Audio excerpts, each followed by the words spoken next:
Bienvenue dans Musica.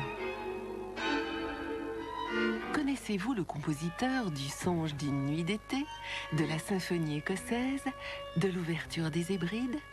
Il s'agit de Félix Mendelssohn Bartholdy, l'un des plus remarquables compositeurs de la période romantique.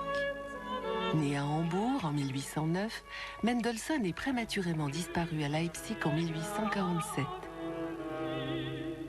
Suivons l'itinéraire de ce romantique éclairé à travers de très beaux extraits issus de ses œuvres de musique de chambre et de ses compositions vocales.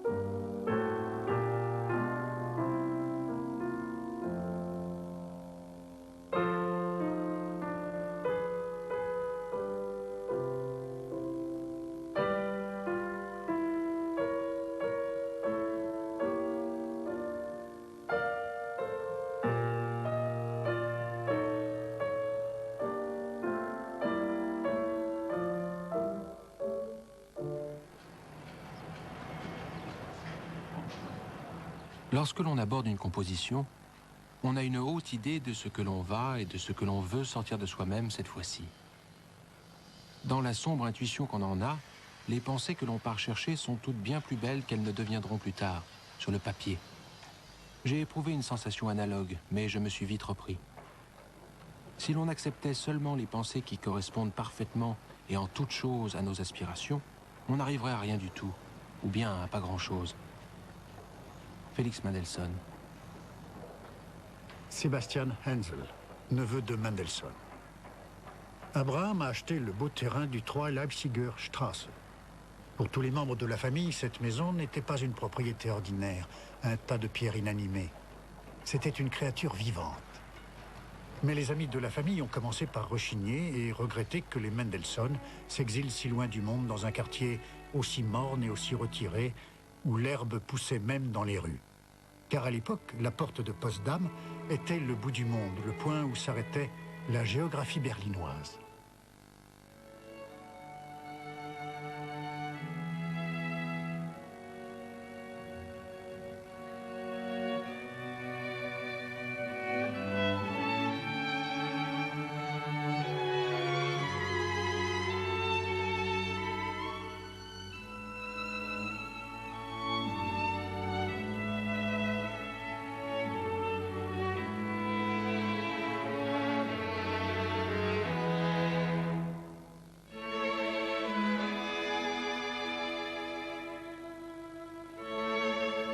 Max Müller, étudiant. Lorsque je faisais mes études à Berlin, je me rendais souvent dans leur maison de la Leipziger Straße et j'étais invité à bon nombre des concerts privés dans le grand salon de leur maison avec jardin.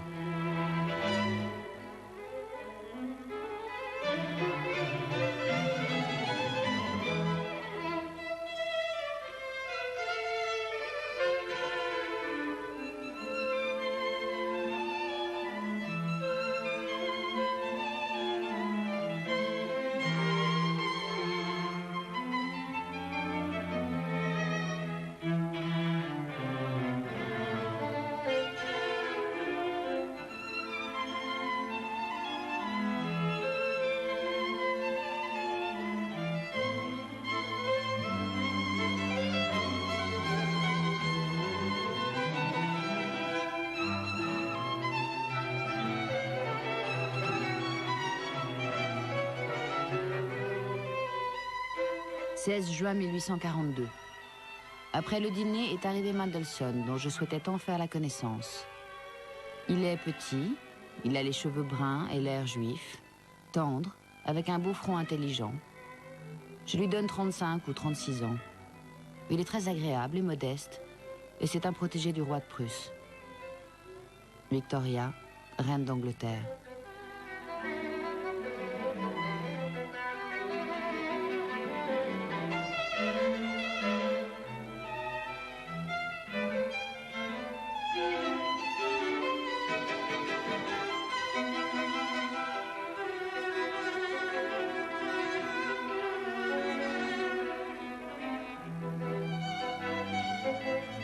Il a un talent incroyable, extraordinaire, étonnant.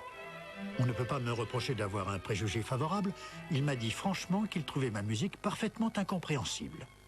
Hector Berlioz.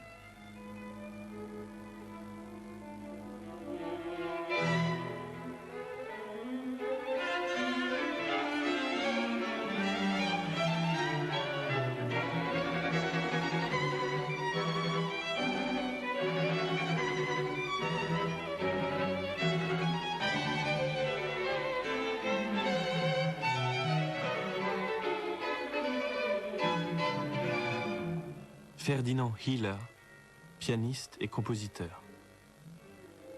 On voulait entendre quelque chose de neuf, choisi dans ses propres compositions. Quelle n'a pas été notre surprise lorsqu'il a donné en notes tendres, charmantes et légères le quatuor à cordes en la mineur qu'il avait composé peu avant.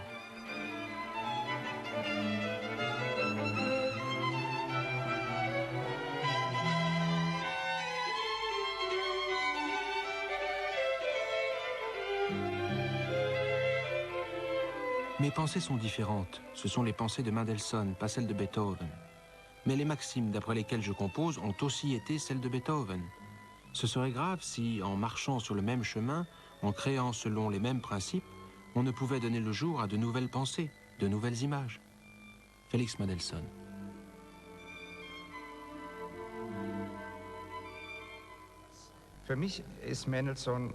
À mes yeux, Mendelssohn a été l'un des rares compositeurs à jouir d'une liberté gigantesque. Il avait l'esprit ouvert à la musique, une intelligence exceptionnelle, quelque chose de cosmopolite. L'homme Mendelssohn, tel qu'on a peut-être pu le connaître par les lettres ou les récits de son époque, me semble pourtant être une personne très travailleuse, frénétique, moderne dans notre sens du terme. Un homme incapable de rester tranquillement assis, toujours forcé de faire quelque chose. Il a fait un nombre de voyages inouïs, bien supérieur à la moyenne de son époque.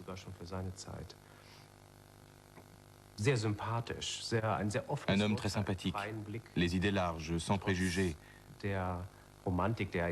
malgré le romantisme auquel il appartenait. Car il représentait tout de même le regard intellectuel sur le romantisme, une chose que l'on avait oubliée depuis Wagner en Allemagne. Après Wagner, il n'y avait plus dans ce pays que le sempiternel rayon de lune et le culte du Valhalla. C'est sympathique. Cela compte encore aujourd'hui. Quel homme moderne et honnête, notre Félix Mendelssohn Bartholdy, notre compatriote tant célébré, Heinrich Heine. À l'heure de la création, l'artiste doit être ce qu'il veut représenter. Il doit l'être exclusivement, entièrement, et ne rien être d'autre. Félix Mendelssohn.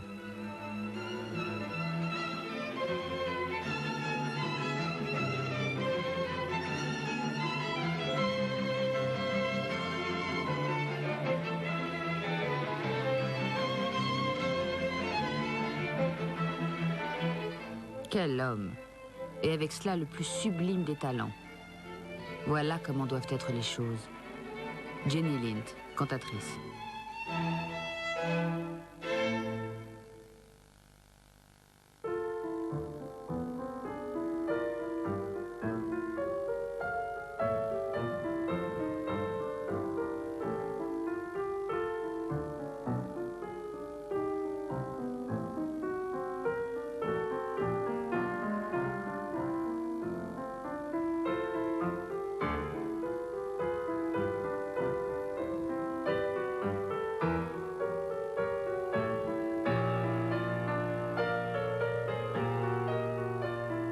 Ignaz Moscheles, pianiste.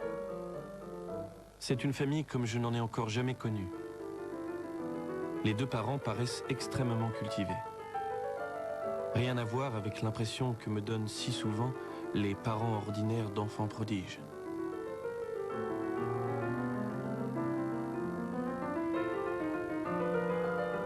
Dans sa vie sentimentale aussi, l'amour pour sa famille prenait la première place. La piété qu'il ressentait envers ses parents n'avait pas de limite. Le respect que lui inspirait son père avait quelque chose de religieux et de patriarcal. Édouard Devrient, chanteur et comédien. En Cécilia Jean Renaud, la fille d'un prédicateur protestant, il a trouvé la jeune fille qui devait emplir et apaiser sa vie. Cécilia était l'une de ces créatures douces et féminines, dont l'esprit calme et puéril, dont la simple présence avait forcément sur n'importe quel homme un effet bienfaisant et tranquillisant. Édouard de Vrien. Nous voici revenus à Leipzig, et bien installés, du moins pour cet hiver et une bonne partie du printemps. Les anciennes pièces dans lesquelles nous avons déjà vécu, Dieu merci, plus d'une journée de bonheur, ont été remises en état de la manière la plus gracieuse qui soit, et l'on y vit très confortablement. Félix Mendelssohn.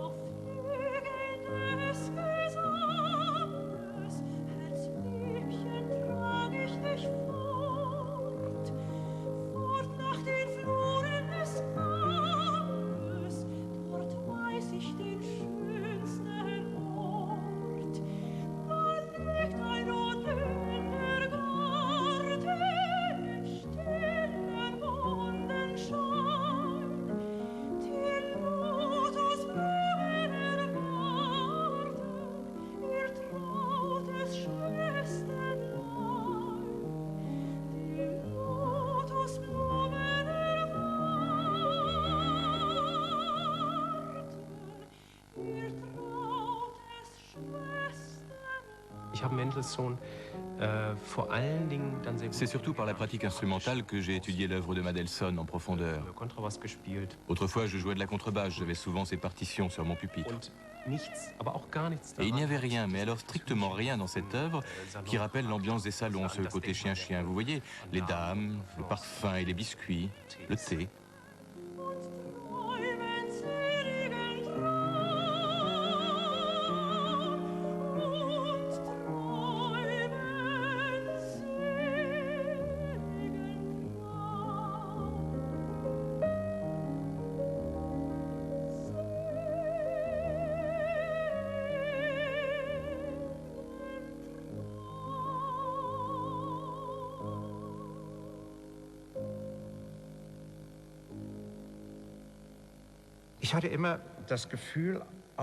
J'ai toujours eu le sentiment que même avec le lied Auf Flügeln des Gesanges, en français sur les ailes du chant, on a une musique qui frôle constamment l'abîme.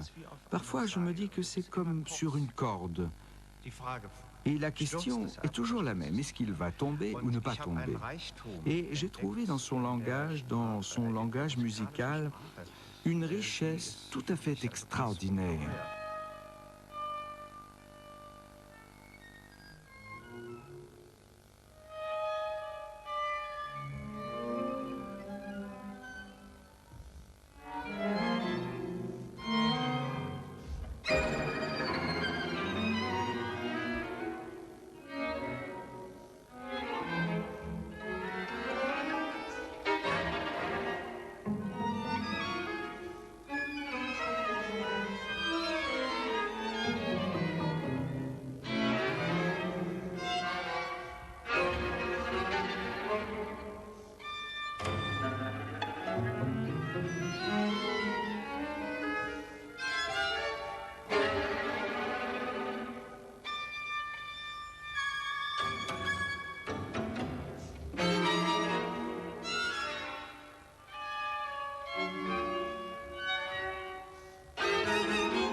Dans ces miniatures, dans ces leaders, quelque chose se libère chez Mendelssohn, y compris sur le plan des émotions.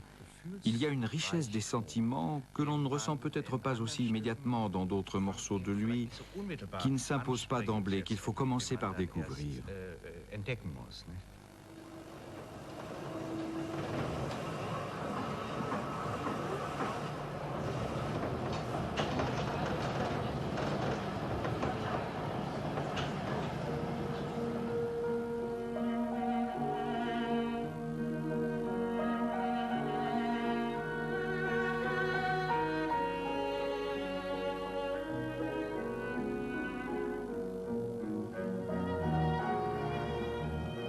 Mais voilà que revient déjà le méli-mélo berlinois. Les projets gigantesques qui accouchent de souris, la critique parfaite, les musiciens médiocres, les idées libérales, les courtisans omniprésents, le musée et l'académie, et le sable. Félix Mendelssohn.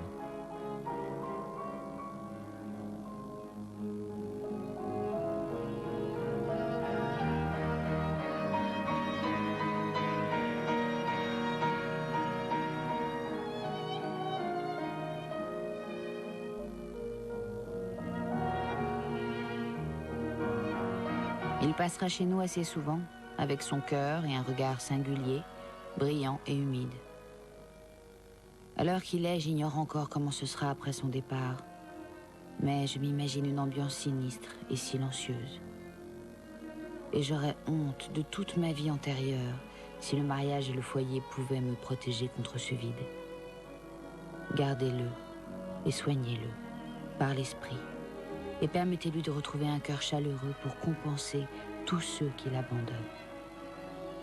Fanny Mendelssohn, sœur du compositeur.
La plus âgée de ses sœurs, Fanny, était proche de lui par son don musical éminent. Et son caractère excellent, son intelligence lumineuse, sa sensibilité tout à fait raisonnable mais riche, qui n'apparaissait pas à tout le monde, pouvaient contrebalancer certains traits du caractère émotif de Félix. Édouard de Vrien.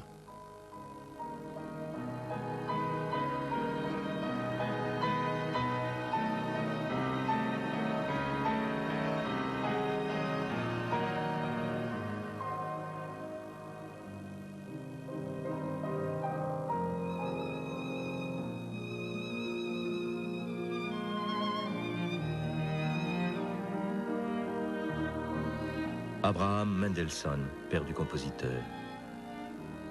Ce que tu m'as écrit dans l'une de tes dernières lettres sur la différence entre ton activité musicale et celle de Félix était aussi bien pensé qu'exprimé. La musique deviendra peut-être sa profession, alors que pour toi elle ne pourra et ne devra être qu'une parure, et jamais la note fondamentale de ton être et de tes actes.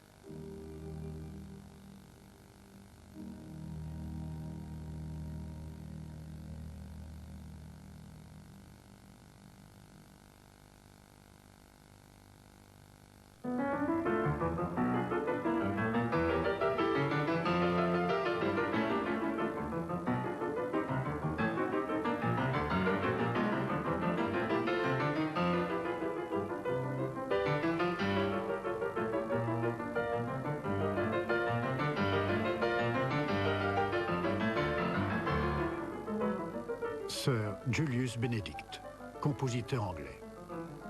Au début mai 1821, alors que je me promenais à Berlin avec mon ami et mécène Weber, il attira mon attention sur un garçon de 11 ou 12 ans. Et c'est par les mots « Voici Félix Mendelssohn » que Weber me présenta cet enfant si prometteur.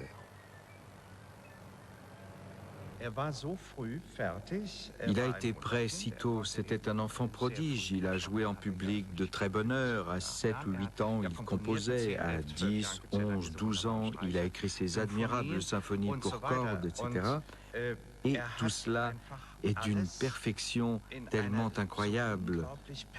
C'était forcément un perfectionniste. Et ce qui a sûrement aussi frappé Schumann, c'est le genre de sa poésie romantique, le fantastique. De nouveau, Sir Julius Benedict. Il a couru au piano, a joué intégralement de mémoire la musique du Freischütz en me demandant « Comment trouvez-vous cela et cela ?» Puis nous sommes passés au jardin. Il sautait par-dessus des haies, faisait le fou, chantait et grimpait aux arbres comme un écureuil. Une incarnation du bonheur et de la santé.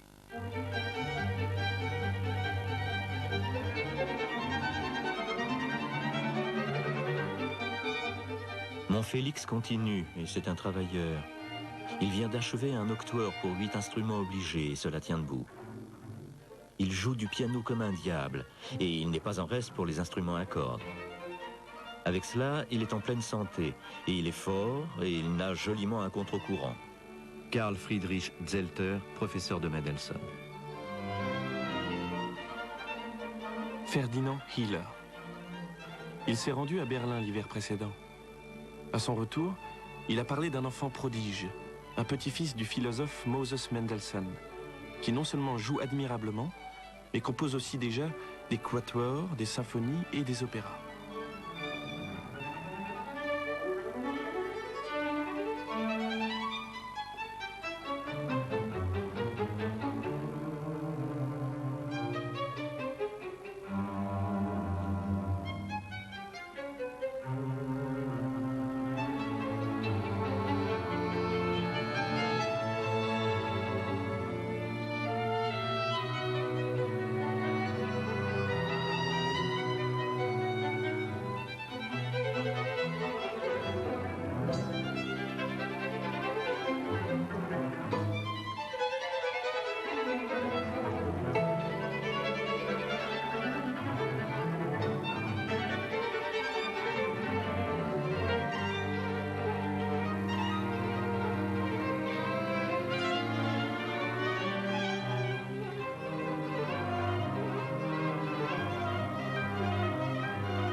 Il attrape son époque par les oreilles et l'emmène avec lui.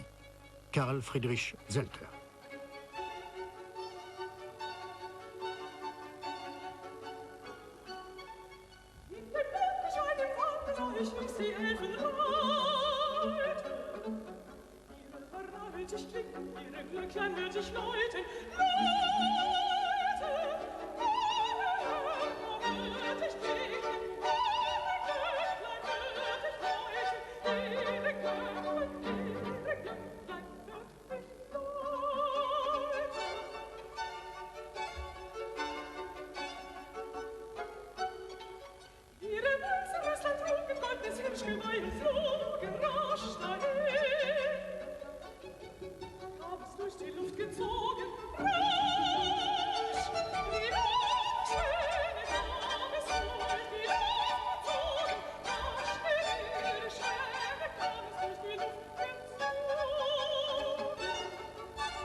À la fin, il y a ce mot Bedeuten, signifié en français. Est-ce que cela signifie la mort? Il y a cette question, et d'un seul coup de nouveau, le thème revient, puis il est effacé, mais en réalité, il ne l'est pas. Il reste dans l'espace comme un point d'interrogation. Et puis il y a cette double signification qui revient toujours chez lui, c'est aussi tellement caractéristique. C'était l'une de ses particularités. Au beau milieu d'un bavardage tranquille, il passait de but en blanc à quelque chose de très cocasse ou de très sérieux. Un après-midi, nous flânions dans les promenades, lorsqu'il me posa tout à coup cette question. « Crois-tu au progrès de l'humanité » Ferdinand Hillard.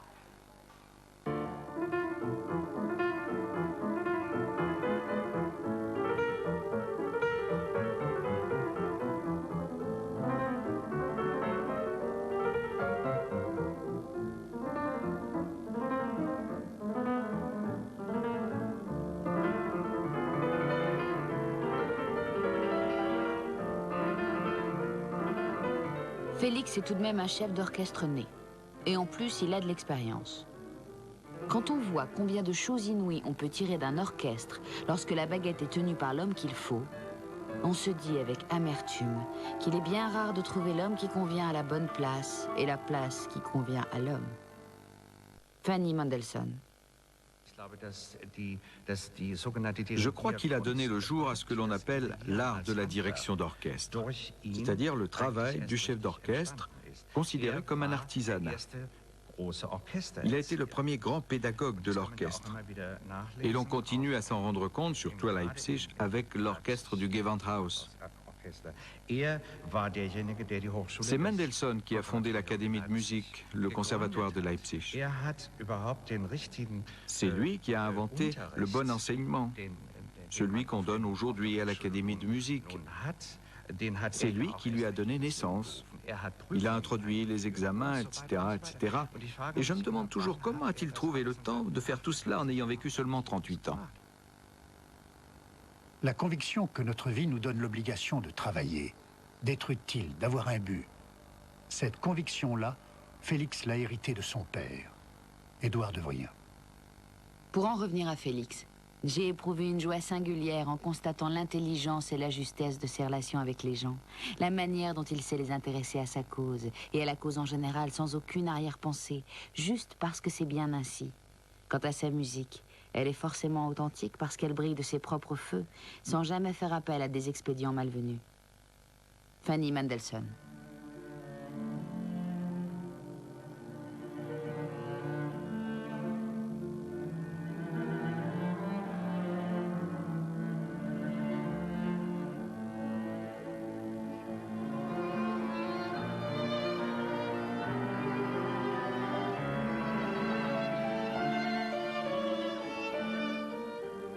Félix à son ami Karl Klingemann. Parmi les nouveautés, j'ai achevé un trio pour piano, violon et violoncelle en ré mineur.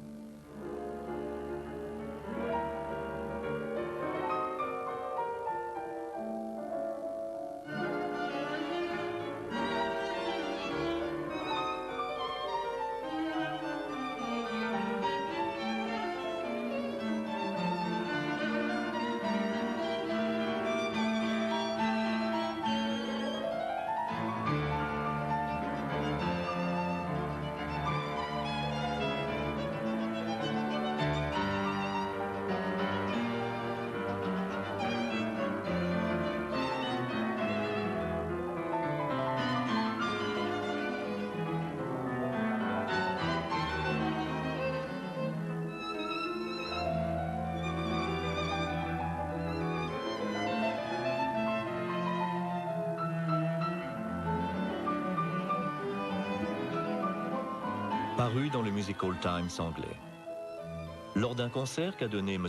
Purdy le 5 juin 1844 au Roadless Hotel, dans la Bridge Street, Blackfriars, Mendelssohn devait jouer son trio en ré mineur avec le jeune Joseph Joachim et M. Hancock.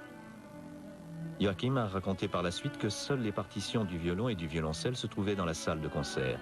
Mendelssohn n'était pas content du tout, mais il a fini par dire « Tant pis, mettez simplement une partition quelconque sur le piano et que quelqu'un tourne la page de temps en temps pour qu'on n'ait pas l'impression que je joue de mémoire. » Manifestement, il ne voulait pas prendre une position prédominante au sein du trio. C'était vraiment un homme magnanime.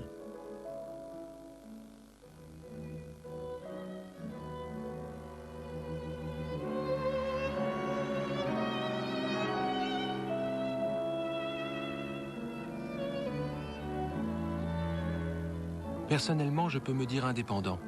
J'en suis conscient depuis ma toute première jeunesse. Je ne me rappelle pas avoir jamais entrepris, par exemple, de composer un trio ressemblant à tel ou tel morceau écrit par Beethoven, Mozart ou aucun autre maître. J'écrivais simplement selon mes inclinations. Félix Mendelssohn.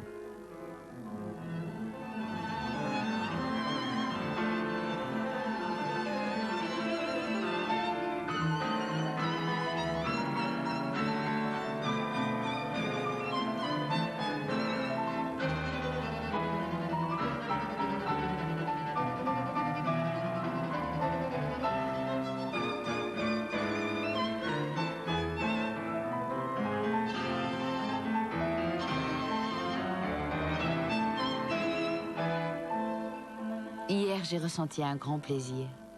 Mendelssohn donnait un trio. Il jouait magistralement avec tant de flamme qu'à certains moments, je n'ai vraiment pas pu retenir mes larmes. De tous les interprètes, c'est vraiment lui mon préféré. Clara Schumann.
Si l'on veut me reconnaître une certaine singularité, je suis conscient que je la dois le plus souvent à mon autocritique rigoureuse et au fait que j'éprouve un besoin impérieux de changer et d'améliorer.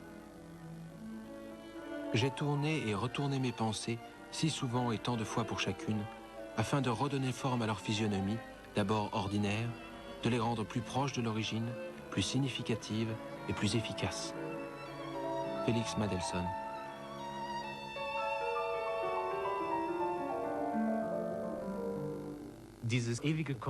Ce travail incessant de correction et d'affinement sur les partitions, d'une certaine manière, cela me semble extraordinairement familier. Même des années plus tard, il y apportait encore des améliorations.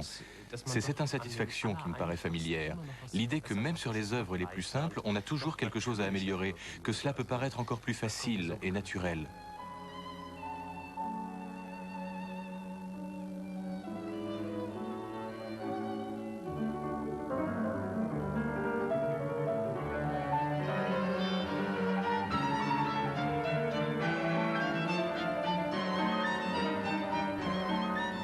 Il dessinait d'après nature et peignait aussi très bien. Il avait de multiples talents. Sir Julius Benedict.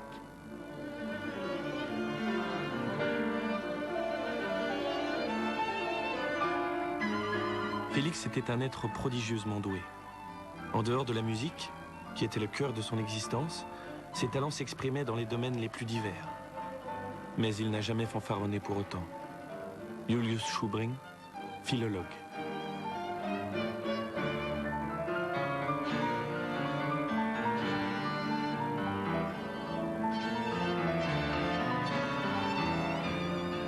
Bien qu'il parlât avec dédain de ses propres dessins, il avait un véritable talent artistique et aimait beaucoup les tableaux. C'était merveilleux de voir à quel point il pouvait s'immerger dans la beauté des collines et des forêts. Miss Taylor, une amie du pays de Galles.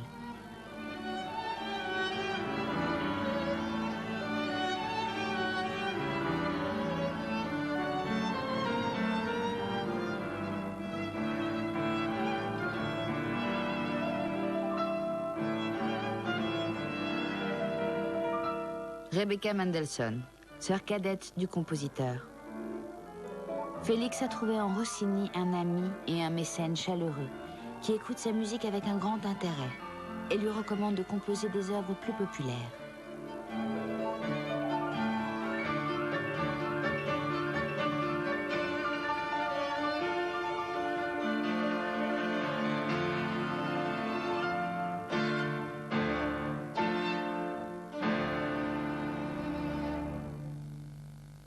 Fanny à Félix. Si tu parviens à rencontrer Goethe, ouvre grand tes yeux et tes oreilles, je te le conseille. Et si tu n'es pas capable à ton retour de me répéter chaque mot qu'il aura prononcé, tu pourras dire adieu à notre amitié. Il a commencé par Bach et a fait ensuite revivre devant moi Haydn, Mozart et Gluck. Il m'a donné nombre d'indications sur les nouveaux grands techniciens de la musique. Et pour finir, il m'a fait entendre ses propres compositions qui m'ont donné à réfléchir. Goethe à Zelter.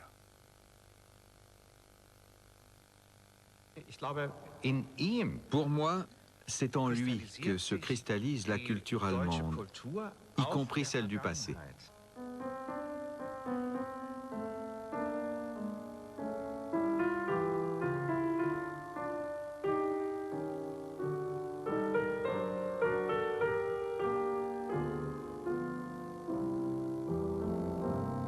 Jeudi, j'ai donné ici, en l'église Saint-Thomas, un concert d'orgue dont les bénéfices doivent permettre d'édifier une pierre commémorative au vieux Sebastian Bach, ici, devant l'école Saint-Thomas.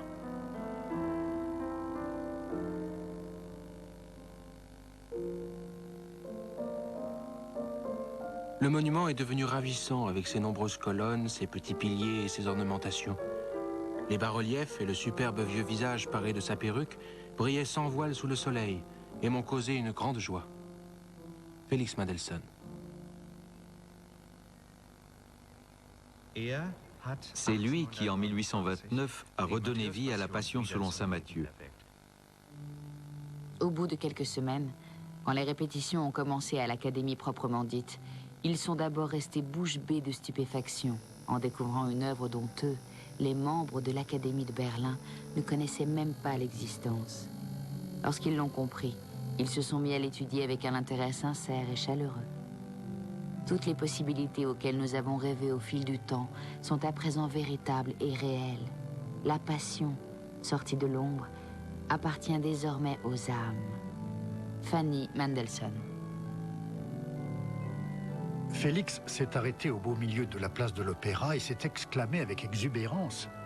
Et il a fallu que ce soit moi, un histrion, un jeune juif, qui rendent aux gens le sommet de la musique chrétienne. Édouard de Vrieux. Les Juifs restent des Juifs. Les pierres que nous avons apportées pour bâtir le temple de leur gloire, ils s'en servent ensuite à l'occasion pour nous les lancer dessus. Robert Schumann. C'était un prélude. Là où l'on brûle les livres, on finit aussi par brûler des hommes. Heinrich Heine.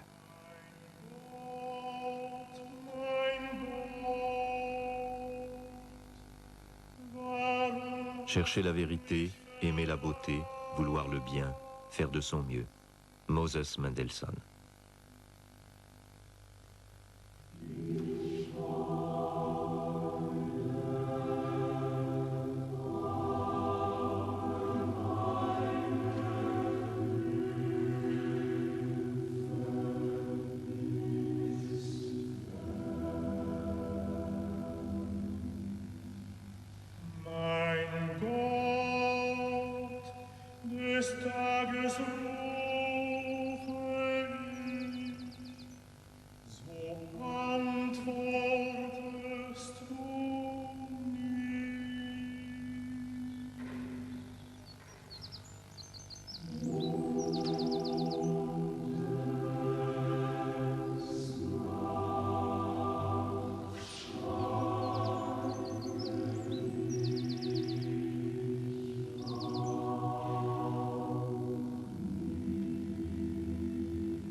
Même ce que son grand-père lui avait transmis, même la confrontation avec Hegel, et par la suite tout ce milieu dans lequel il vivait à Berlin, il a tout absorbé, qu'il s'agisse de philosophie, de peinture ou de littérature. C'est totalement incroyable. Et cela transparaît dans la manière dont il manie sa musique, dont il la conçoit. Niebuhr avait raison de voir poindre une époque barbare. Elle est déjà là, nous y sommes. Qu'est-ce en effet que la barbarie, sinon de ne pas reconnaître l'admirable? Goethe, Eckermann.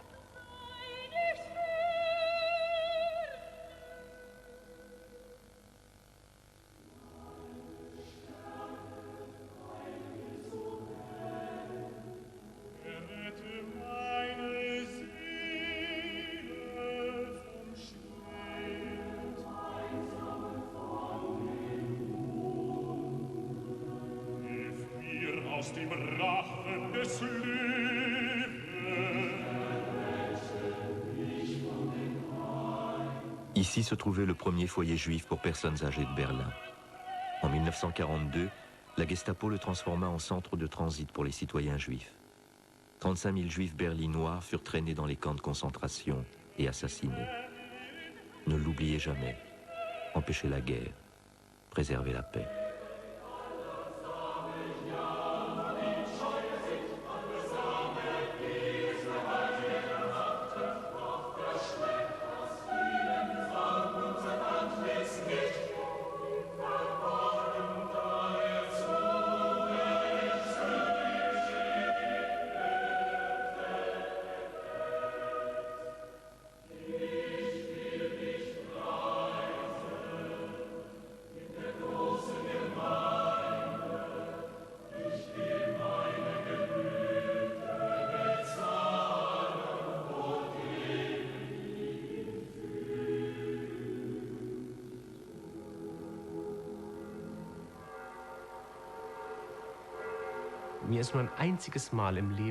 Il n'y a qu'une seule fois dans ma vie, chez une personne très âgée, que j'ai entendu « Mendelssohn, tout de même, c'est un compositeur juif ».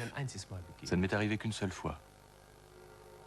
Tout ce que nous avons observé en étudiant l'antipathie que nous inspire le caractère juif, tout ce qu'il peut avoir de contradictoire, se condense pour engendrer un conflit totalement tragique. On le voit bien même dans le cas de Mendelssohn. Il avait un tel bouquet de talents. Il les cultivait avec sérieux et minutie. Pourtant, il n'a jamais accédé à cette liberté. Il n'a jamais dépassé cette gêne originelle qui, pour tout observateur sérieux, et malgré tous ses succès mérités, l'a maintenu à l'extérieur de notre art allemand. Richard Wagner.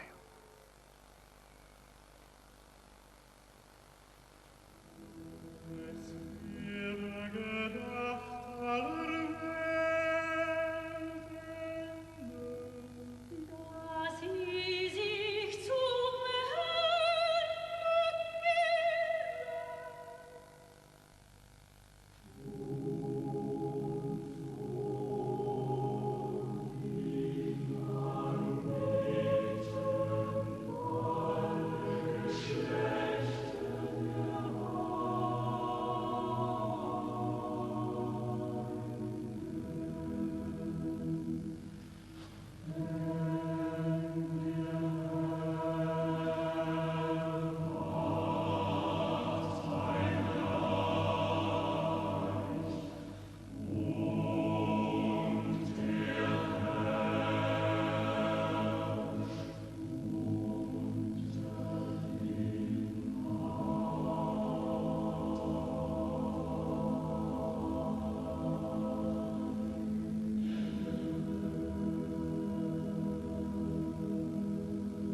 Depuis quelque temps, Mendelssohn était pris d'une surexcitation nerveuse manifeste lorsqu'il écoutait de la musique ou en jouait lui-même.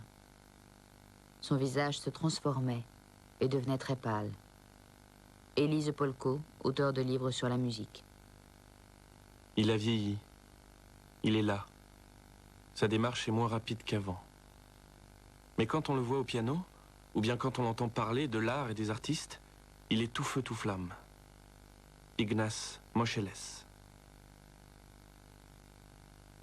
Mais en vérité, ma plus grande joie, mon plus grand plaisir, c'est de jouer de la musique avec des amis. Un quatuor de musiciens proches de ma manière de voir, je n'ai pas besoin de plus. Félix Mendelssohn.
Félix à son beau-frère Wilhelm Hensel.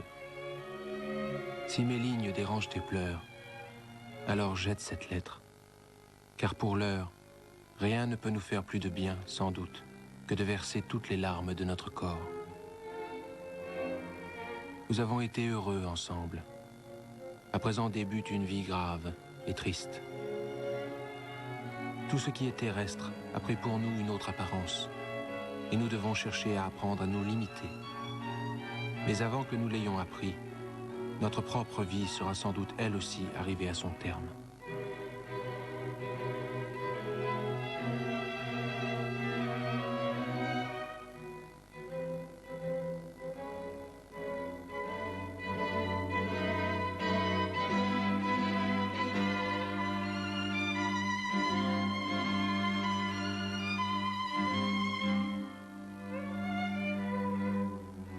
Lorsqu'on lit les lettres écrites par Félix après la mort de Fanny, lorsqu'on écoute ce quatuor en fa mineur, profond, triste et passionné, qu'il a composé au cours de l'été 1847, on perçoit aussitôt combien le son est différent, comme saisi d'une tristesse mortelle. Sebastian Hensel, fils de Fanny.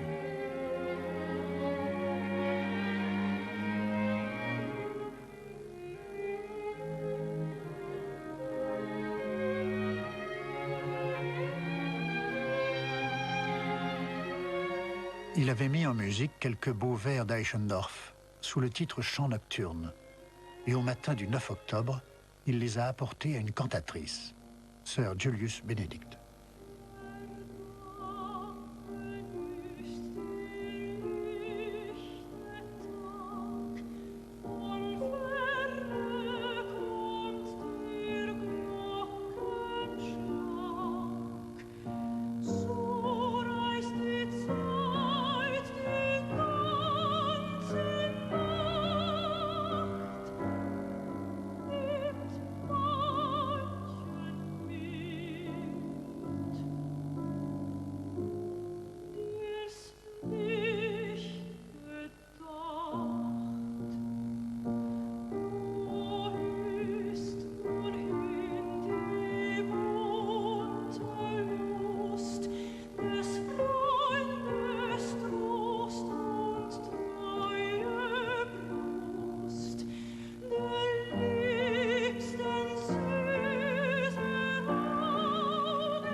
Sir Julius Benedict.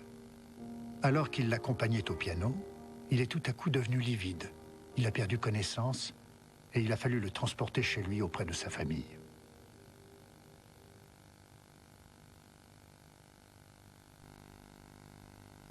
À partir de cette date, il est resté couché dans un sommeil comateux. Il se contentait de répondre oui ou non. Lorsque Cecilia lui a demandé comment il se portait, il a juste dit « fatigué, très fatigué ».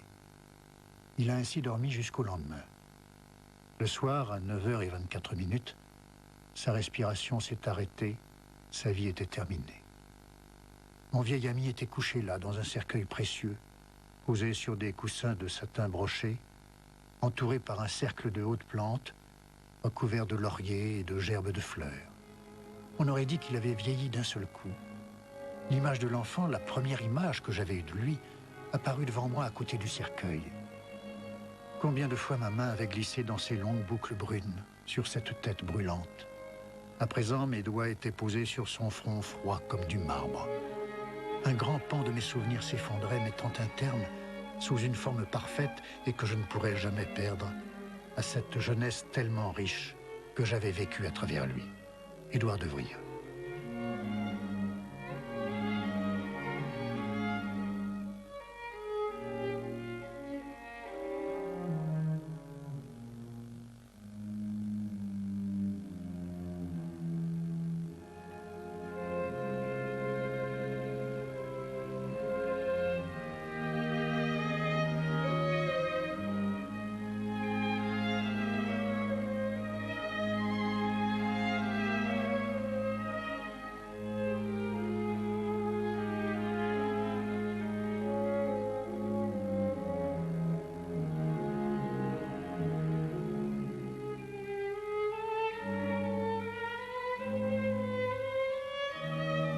Mais si je voulais énumérer tout ce qu'il y avait d'appréciable en lui, je ne m'arrêterais pas.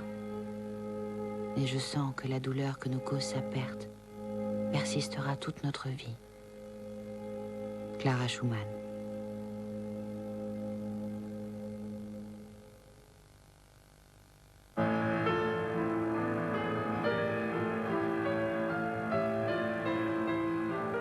Et Robert Schumann, lorsque je lui ai demandé s'il n'avait pas songé une seule fois dans sa jeunesse, à ne pas devenir musicien, il a répondu que par une journée maussade et pluvieuse, cette fois-là, il avait voulu devenir juriste.